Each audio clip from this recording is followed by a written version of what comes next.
Alors aujourd'hui, on va continuer notre voyage à la découverte de ce livre qui est le Coran, vu avec des yeux de chrétien comme je le suis. On a vu déjà pas mal de choses intéressantes et je vous rappelle que notre but, ce n'est pas de critiquer, d'attaquer ou même de se défendre, mais de comparer simplement ces deux livres dans le but d'apprendre les uns des autres.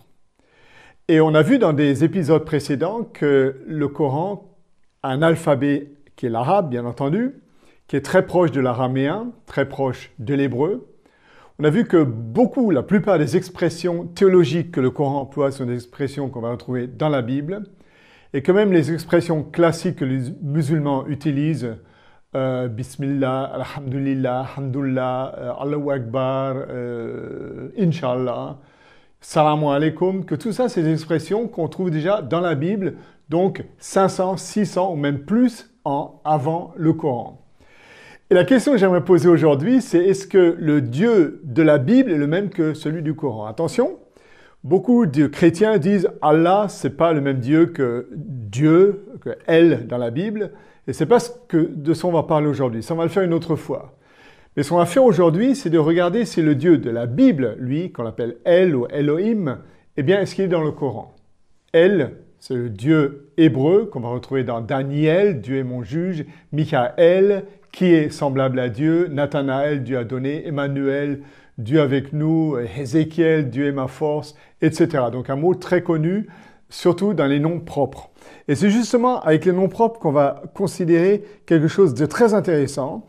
C'est que tout d'abord, la plupart des histoires que nous avons dans le Coran sont des histoires qui sont parentées avec la Bible. C'est-à-dire que le Coran, en fait, est un livre court par rapport à la Bible, qui nous parle de certaines histoires, mais surtout en fait des allusions. C'est-à-dire que le Coran va nous dire « Regardez comment Moïse dans le désert a fait ceci, cela avec le peuple d'Israël », sans raconter l'histoire, comme si le Coran nous disait « Lis la Bible pour avoir l'histoire complète » ou bien peut-être que les gens connaissaient ça dans leur tête, qu'ils connaissaient déjà les histoires.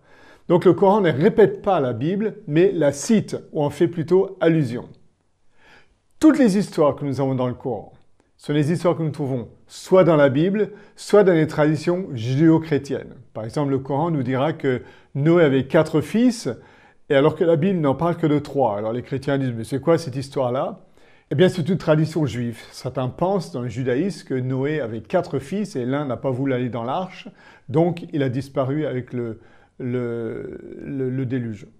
Donc ce n'est pas quelque chose que l'auteur du Coran invente, si on veut, ou nous apporte de nouveau, c'est quelque chose qu'on a déjà dans les traditions judéo-chrétiennes. Et moi qui suis linguiste, je me suis amusé à regarder les listes qu'on a dans le Coran, ou la liste des prophètes, les prophètes de l'islam.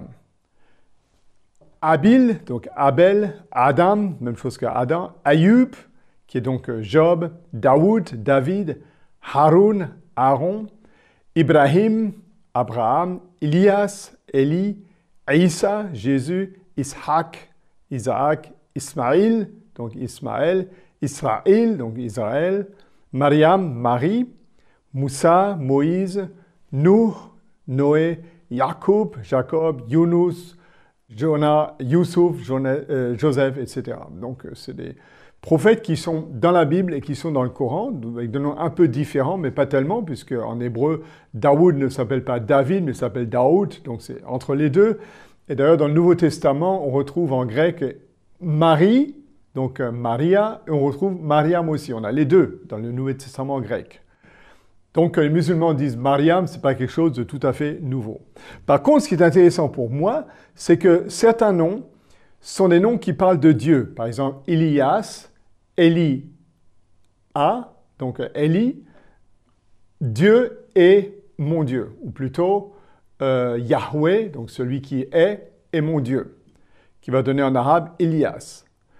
Tous ces mots sont des noms hébreux, à part Aïssa qui est du grec, on en reviendra plus tard, c'est la forme de Yeshua qui est devenu en grec Jésus en français.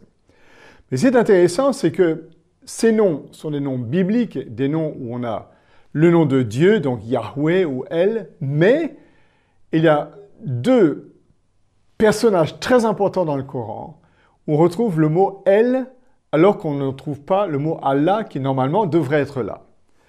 Le premier, c'est Ismaël, en hébreu Ishmael, donc El, Dieu écoute, qu'on retrouve en arabe Ismaïl. Ma question c'est pourquoi est-ce que Ismaël ne s'appelle pas Isma'Allah? Puisque ce n'est pas un nom juif, Ismaël c'est le père des Arabes. Pourquoi est-ce que là on emploie un mot hébreu pour Dieu? Il ou elle, c'est la même chose puisque le E devient I en arabe. La même chose pour l'ange Gabriel qui s'appelle en hébreu Gabriel, donc Gavr, ma force, Dieu est ma force, qu'on va trouver dans le Coran Jibraïl ou Jibril, et pourquoi on dirait pas Jibra'Allah, Dieu, Allah est ma force. Pourquoi est-ce que là, le Coran utilise le mot El pour un ange qui n'est ni juif, ni chrétien, ni arabe, enfin qui est un être divin? Ça, c'est la question que je me suis posée. Et la réponse, c'est que j'en sais rien. Et simplement, c'est intéressant de voir que ce nom El, donc le nom hébreu de Dieu, se retrouve dans le Coran pour le père des musulmans, le père spirituel qui est Ismaël. Voilà, c'est ce que je voulais vous dire aujourd'hui. On pourrait conclure aussi en disant que le plus ancien Nouveau Testament arabe, le Codex Leidensis, donc du Xe siècle, c'est-à-dire environ 300 ans après le Coran, commence avec le Basmala, c'est-à-dire avec les paroles Bismillah ar-Rahman ar-Rahim. Et ça, c'est intéressant parce que 300 ans après le Coran, les chrétiens utilisent encore le Basmala pour débuter la Bible, comme une introduction au Nouveau Testament. D'ailleurs, ils vont employer Allah pour Dieu, ils vont employer Aïssa pour Jésus, mais ça, on y reviendra plus tard, puisque la question, est-ce que Allah, c'est le Dieu de la Bible, c'est un grand débat qu'on trouve parmi les chrétiens, qu'on va résoudre, vous en faites pas. Continuez à nous suivre, abonnez-vous, et vous allez voir qu'on va y revenir. Alors, ce qui est important pour nous aujourd'hui, c'est de voir encore une fois que non seulement la langue du Coran, c'est-à-dire l'arabe, l'alphabet du Coran, qui est un dérivé de l'alphabet araméen, qui est un alphabet chrétien, mais aussi les expressions théologiques et les expressions qu'on emploie, Bismillah, Mashallah, Inshallah, etc., se retrouvent dans la Bible, mais aussi toutes les histoires que nous allons voir dans le Coran sont des histoires qu'on trouve soit dans la Bible, soit dans les traditions judéo-chrétiennes. Ça nous dit quoi? Eh bien, ce n'est pas à moi de tirer une conclusion. Moi, je suis le balayeur qui est sur les lieux du crime ou de l'accident, qui ramasse les morceaux. Je ne suis ni l'huissier, ni le juge, ni le détective, ni l'avocat. Ce n'est pas à moi de tirer des conclusions. Mais je constate simplement qu'il y a énormément de similitudes à différents niveaux entre la Bible et le Coran. Bien sûr que plus tard, on va voir les similitudes et les différences théologiques qui sont la chose la plus importante, bien entendu, mais nous en sommes encore à l'introduction qui nous montre que la Bible et le Coran ont beaucoup plus en commun que ce que certains pensent. Merci beaucoup de m'avoir écouté. Assalamu alaikum. À la prochaine fois.